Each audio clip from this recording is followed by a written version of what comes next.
In September 1992, a man you have never heard of made a bet that brought the British economy to its knees in a single day. His name was George Soros, and on what became known as Black Wednesday, he personally forced Britain to abandon its economic policy, humiliated the Bank of England, and walked away with over $1 billion in profit. But here is what nobody tells you about that day. Soros did not break Britain. Britain broke itself. Years before Soros made his move, Britain had made a choice, a terrible choice based on pride and political vanity that made the collapse inevitable. And right now, in 2025, the United States is making the exact same choice. The same economic trap that destroyed Britain's credibility is being set in America, and most people have no idea it is happening.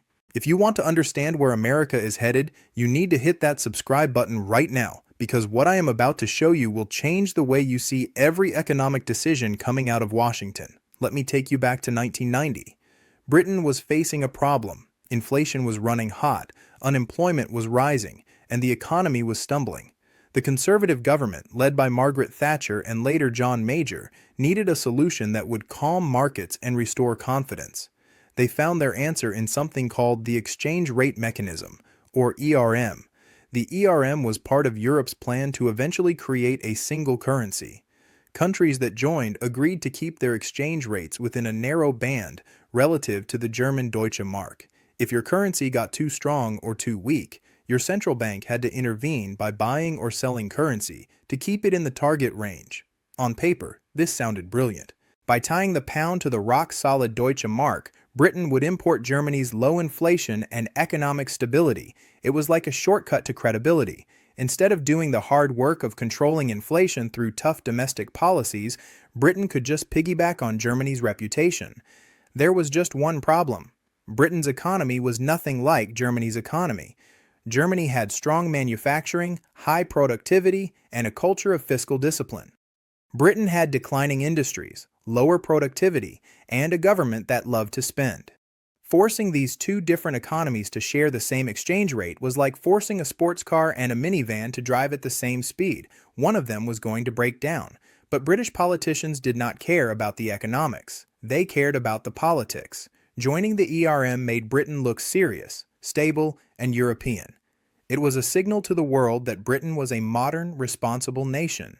The problem was that to maintain the exchange rate, Britain had to keep interest rates painfully high. Even when the British economy was weak and needed stimulus, even when unemployment was rising and businesses were failing, Britain had to keep rates high to defend the pound. This is the trap. When you tie your currency to someone else's, you lose control of your own economy. You cannot lower interest rates to fight a recession because doing so would weaken your currency and break your commitment. You cannot print money to ease financial stress because that would also weaken the currency. Your economic policy is no longer determined by what your country needs. It is determined by what your exchange rate requires. By 1992, the strain was unbearable. Britain was in a deep recession. Businesses were going bankrupt. Unemployment was over 10%. People were losing their homes because they could not afford their mortgages. The British economy desperately needed lower interest rates, but the ERM commitment meant rates had to stay high to keep the pound strong. This is when George Soros entered the picture. Soros was not some villain who hated Britain. He was a hedge fund manager who understood math. He looked at Britain's situation and realized it was unsustainable. Britain was sacrificing its entire economy to maintain an exchange rate that made no sense. Sooner or later, Britain would have to admit defeat and leave the ERM. When that happened, the pound would collapse. So Soros did what any rational investor would do. He bet against the pound, massively. He borrowed billions of pounds, immediately sold them for other currencies, and waited. If the pound fell, he could buy back the pounds he owed at a much cheaper price and pocket the difference. Soros was not alone. Investors around the world saw the same thing. They all started betting against the pound. On September 16, 1992, Black Wednesday, the selling pressure became overwhelming. The Bank of England tried to defend the pound. They spent billions from Britain's foreign currency reserves buying pounds to prop up the price. They raised interest rates from 10% to 12%, then to 15% in a single day, trying to make holding pounds attractive enough to stop the selling. Nothing worked. By evening, the British government admitted defeat. They announced that Britain was leaving the ERM and the pound would be allowed to fall to whatever level the market decided. The pound immediately dropped 15% against the Deutsche Mark. George Soros made over $1 billion. The Bank of England lost over £3 billion trying to defend an indefensible position. Britain's reputation as a serious economic power was shattered. But here is the thing that nobody talks about. Leaving the ERM was actually the best thing that could have happened to Britain. Once the pound was allowed to fall, Britain could finally lower interest rates. The economy began to recover. Exports became cheaper and more competitive. Within a few years, Britain was growing faster than Germany. The ERM was strangling Britain, and leaving it was like finally being able to breathe again. The real mistake was not the exit. The real mistake was joining in the first place. Britain tied itself to an economic framework that did not fit its needs because politicians wanted the appearance of stability more than they wanted actual stability. They chose vanity over reality, and that choice cost the British people years of unnecessary suffering. Now let me tell you why this matters to you sitting in America in 2025. The United States is walking into the exact same trap, not with a European exchange rate mechanism, but with something far more dangerous. Deficit spending as economic policy. For decades, America has been making a promise to the world. The promise is that the dollar is safe, stable, and backed by the full faith and credit of the United States government. In exchange for that promise, the world uses dollars for international trade, holds dollars in reserve, and buys American Treasury bonds. This arrangement gives America an extraordinary privilege. We can print money to fund government spending, and instead of causing immediate inflation, that money gets absorbed by the global economy. We export our inflation. Other countries hold our currency and buy our bonds, which keeps interest rates low and allows us to keep spending. It is the greatest economic advantage any nation has ever had. But just like Britain's ERM commitment, this system only works if the world believes the promise. The moment the world stops trusting that the dollar is safe, the moment investors start doubting that America can pay its debts, the whole system collapses. And just like Britain in 1992, America is making choices that are slowly destroying that trust. The federal government is now spending almost $7 trillion a year while collecting only $5 trillion in revenue. That $2 trillion gap has to be borrowed. Every single year, we add trillions to the national debt. The debt is now over $36 trillion and growing exponentially. But here is where it gets scary. Just like Britain had to keep interest rates high to defend the pound, America now has to keep interest rates high to defend the dollar. When inflation spiked in 2021 and 2022, the Federal Reserve had to raise rates aggressively to prove they were serious about price stability. If they had not, foreign investors would have dumped dollars and bought other currencies, causing the dollar to collapse. But high interest rates hurt the American economy. They make mortgages expensive. They crush small businesses. They slow growth and increase unemployment. And most dangerously, they make the national debt much more expensive. Right now, the federal government is paying over $1 trillion per year just in interest on the debt. Not paying down the debt, just interest. As more of the debt rolls over at these higher rates, that interest cost is going to explode. Within a few years, interest payments could be $2 trillion annually. Think about that. We will be spending $2 trillion just to service past borrowing, while still running massive deficits that require even more borrowing. This is the debt spiral. The more you owe, the more interest you pay. The more interest you pay, the more you have to borrow. The more you borrow, the more interest you pay. There are only two ways out of a debt spiral. Option one is austerity. You cut spending dramatically, raise taxes, and use the surplus to pay down the debt. This is painful but effective. It is what responsible governments do. Option 2 is inflation. You print money to pay your debts, which devalues the currency and screws over everyone holding your bonds. This is what irresponsible governments do, and it destroys trust permanently. Britain in 1992 faced this same choice. They could either stay in the ERM and watch their economy die, or they could leave and accept the humiliation. Britain chose humiliation, and it turned out to be the right choice. America is going to face this same choice very soon. We can either cut spending and raise taxes to actually deal with the debt, which would be politically devastating but economically necessary, or we can keep pretending everything is fine, keep borrowing trillions, and wait for the markets to force a crisis. And here is the part that should terrify you. The people running America's economic policy right now are choosing option 2. They are choosing to pretend. Both political parties are locked in a competition to promise more spending. Republicans want tax cuts and military spending. Democrats want social programs and green energy subsidies. Nobody wants to be the adult in the room who says we cannot afford any of this. Instead, both sides have embraced a new economic theory that says deficits do not matter. They tell you that America can borrow forever because the dollar is the reserve currency. They tell you that debt is just a number and that we owe it to ourselves anyway. They tell you that cutting spending would hurt the economy more than the debt does. These are the exact arguments British politicians made about the ERM. Stay the course. Maintain credibility. The costs of leaving are worse than the costs of staying. It was a lie then, and it is a lie now. There is a concept in economics called the Triffin dilemma. It explains why every reserve currency eventually fails. The dilemma works like this. For the dollar to be the global reserve currency, the world needs a large supply of dollars.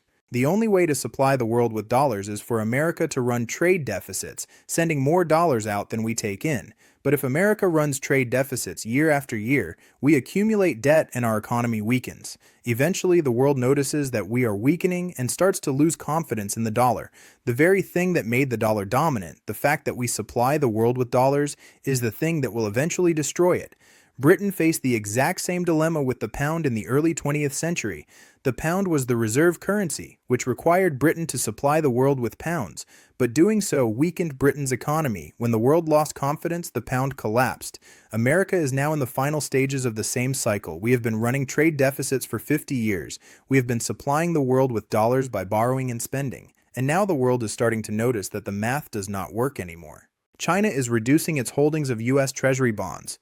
Saudi Arabia is accepting payment for oil in currencies other than dollars. Russia and India are trading in rupees and rubles. The BRICS nations are actively building an alternative to the dollar-based financial system. These are not random events. These are the warning signs that the world is losing faith in the American promise. Just like investors started betting against the pound in 1992, the world is starting to bet against the dollar now. And here is the worst part. The U.S. government's response to this crisis is to do exactly what Britain did. Double down, insist everything is fine, attack anyone who questions the policy, maintain the illusion until the illusion becomes impossible to maintain. In 2024 and 2025, we have seen the U.S. government propose trillions in new spending, infrastructure bills, climate initiatives, student loan forgiveness, military buildups, tax cuts. Every single proposal adds to the deficit. Every single one requires more borrowing, and every single one pushes us closer to the moment when the world says enough. When that moment comes, it will not be gradual. Black Wednesday was not the result of a slow decline. It was a sudden crisis that erupted in a single day after years of pretending everything was fine. One day Britain was defending the pound. The next day the pound was in freefall. The same will happen to the dollar. For years, maybe even a decade, we will keep borrowing. Interest rates will stay high but manageable. The deficit will grow but not catastrophically. And everyone will convince themselves that this is the new normal.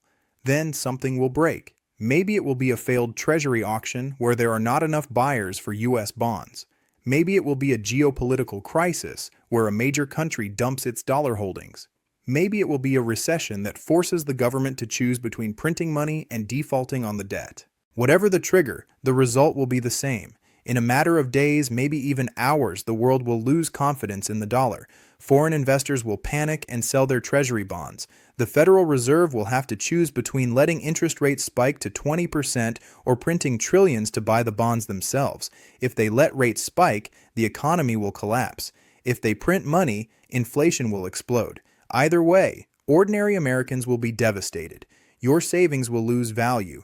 Your cost of living will skyrocket. Your job will disappear as businesses fail. Everything you thought was stable will evaporate. This is not speculation. This is exactly what happened in Britain. This is exactly what happens when a country maintains an unsustainable economic policy based on pride instead of math. Let me give you the specific parallels because they are chilling. Britain joined the ERM to import credibility instead of earning it through discipline. America is using the reserve currency status to import goods instead of producing them through industry. Britain kept interest rates high to defend an artificial exchange rate, even though it destroyed their economy. America is keeping interest rates high to defend the dollar's value, even though it is exploding the cost of the national debt. Britain's politicians insisted that leaving the ERM would be catastrophic and that staying the course was the only option. American politicians insist that cutting spending would be catastrophic and that borrowing forever is the only option. Britain ignored warnings from economists and investors who said the policy was unsustainable. America is ignoring warnings from economists and investors who say the debt trajectory is unsustainable. Britain suffered for years under a failed policy because admitting failure was politically unacceptable. America is suffering now under a failed policy because admitting failure is politically unacceptable. Britain's crisis came suddenly after years of denial, catching the government completely unprepared. America's crisis will come suddenly after years of denial, and we are not prepared. The pattern is identical. The outcome will be identical unless something changes. And right now, nothing is changing. In fact, it is getting worse. There is a new idea spreading through Washington that is even more dangerous than the current denial. It is called Modern Monetary Theory, or MMT. The core claim of MMT is that governments that control their own currency can never run out of money because they can always print more. Deficits do not matter. Debt does not matter. The only limit is inflation, and inflation can be controlled through taxes.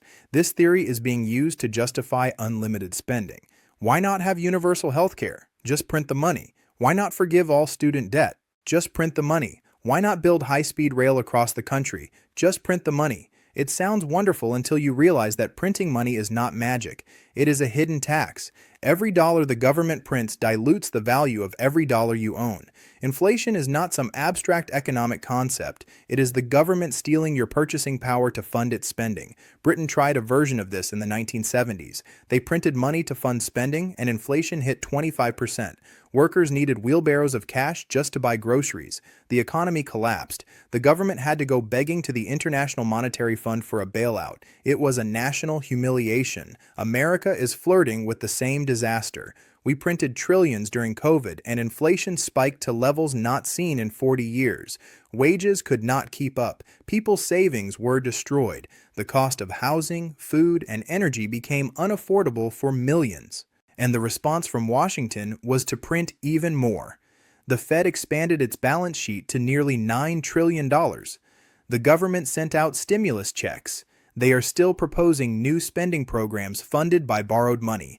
This is insanity. This is a government that has learned nothing from history. But here is what gives me hope, and here is why I am telling you this story. Britain's crisis, as painful as it was also a turning point. After Black Wednesday, Britain was forced to confront reality. They could no longer hide behind the ERM. They had to fix their actual economy, and they did. They reformed their labor markets. They invested in technology and education. They became more competitive. Within a decade, Britain had one of the strongest economies in Europe. The crisis was the wake-up call that made the recovery possible. America can have the same outcome, but only if we are willing to face the crisis honestly. Only if we are willing to admit that the current path is unsustainable. Only if we are willing to make the hard choices that politicians have been avoiding for decades.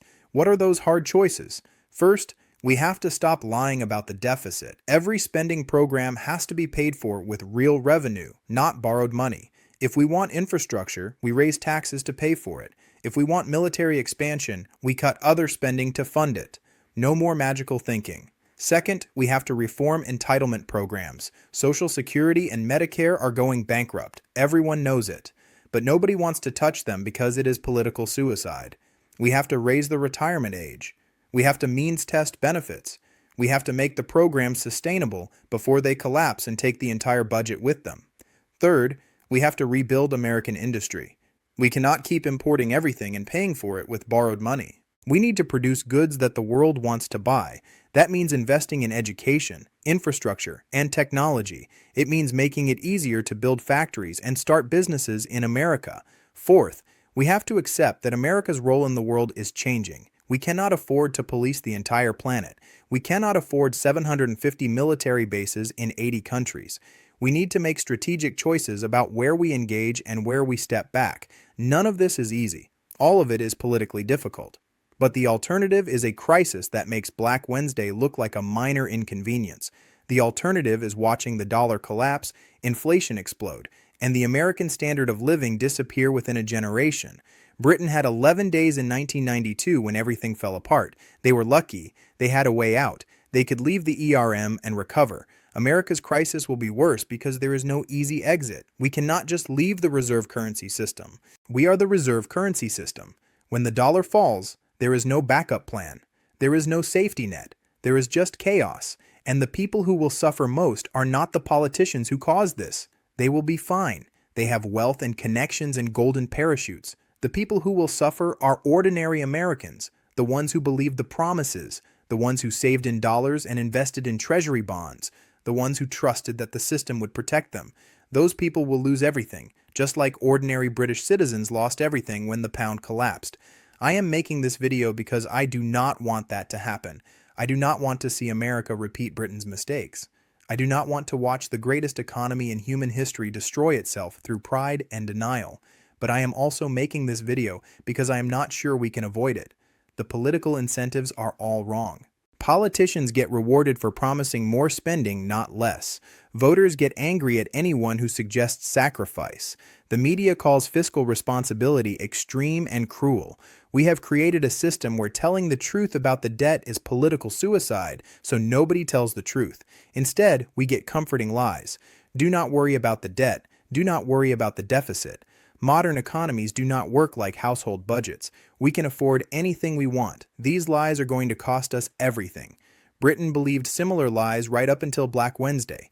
They believed the ERM was sustainable. They believed the Bank of England could defend the pound forever. They believed their reputation would carry them through. They were wrong. The math caught up with them. Reality caught up with them. And in a single day, the illusion shattered. America's illusion is going to shatter too. The only question is when. Some analysts think it could happen within the next few years. The debt is growing so fast and the interest payments are becoming so large that a crisis is inevitable by 2030. Others think we have more time, maybe a decade before the system breaks. But everyone who is paying attention agrees on one thing: this cannot go on forever. The current trajectory ends in disaster. The only debate is about timing. What can you do to prepare? First, understand that the government is not going to save you. When the crisis comes, they will protect themselves and their donors. You need to protect yourself. That means getting out of debt. It means building real skills that will have value even in a collapsed economy. It means diversifying your assets so that you are not completely dependent on the dollar. Second, pay attention to the warning signs. Watch what foreign central banks are doing with their dollar reserves. Watch what major countries are saying about the dollar system. Watch what the bond market is doing. When Treasury yields start spiking despite Fed intervention, that is the signal that confidence is breaking. Third, do not let normalcy bias blind you. The fact that the system has held together so far does not mean it will hold together forever. Britain's system held together for years before it collapsed in a day. Every empire that fell believed it was different, believed it was special, believed the rules did not apply. America is not special. We are subject to the same economic laws as everyone else. When you spend more than you earn, eventually you go bankrupt. When you borrow more than you can repay, eventually your creditors lose patience. When you print money to pay your bills, eventually your currency loses value. These are not theories. These are facts. These are lessons written in the ashes of every failed empire in history. Britain learned these lessons the hard way. Now America is about to learn them too. The only question is whether we will learn them in time to do something about it, or whether we will learn them the way Britain did, through sudden catastrophic failure. I know which outcome I am hoping for. I know which outcome I am preparing for. And I know that the time to act is now, before the crisis, before the panic, before the day when everything falls apart and it is too late. Subscribe to this channel if you want to stay ahead of what is coming, because what is coming is not a mystery. It is history repeating itself, and those who study history are the only ones who survive it. I will see you in the next one.